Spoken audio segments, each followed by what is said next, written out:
சொந்த மகனையே சாமியாராக அனுப்புனாங்க ஜானு. நானும் ஜானும் செயின்ட் பால்ஸில் ஒன்றா படித்தோம். திக்கு ஃப்ரெண்டு. ஜானு பாட்டெல்லாம் அழகாக பாடுவான். அவன் தான் சாமியார் ஆகிருக்கணும், நான் தான் கல்யாணம் கட்டியிருக்கணும். கடைசியில் பார்த்தா அவன் கல்யாணம் கட்டான், நான் சாமியார் ஆகிட்டேன்.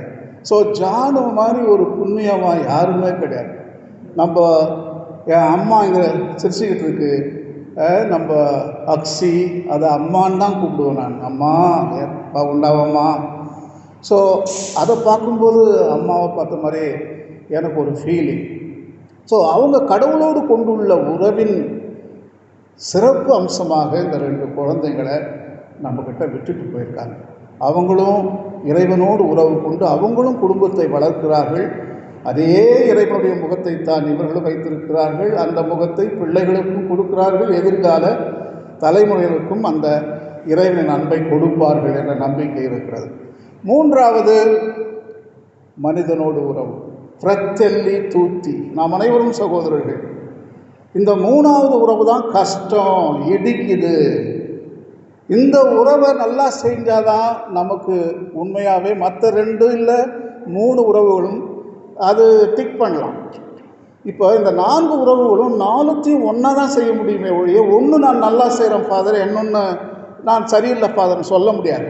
நீ ஒன்று நல்லா செய்யலைன்னா அந்த 4மே சொதப்பிட்ட என்று தான். வாழ்ந்தால் 4 ஒன்றா தான் இருக்கும்.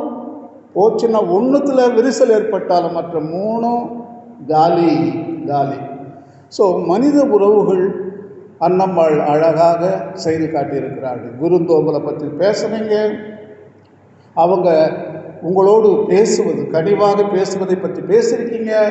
மக்களோடு உறவு கொண்டதை பற்றி நீங்கள் பேசுனீங்க.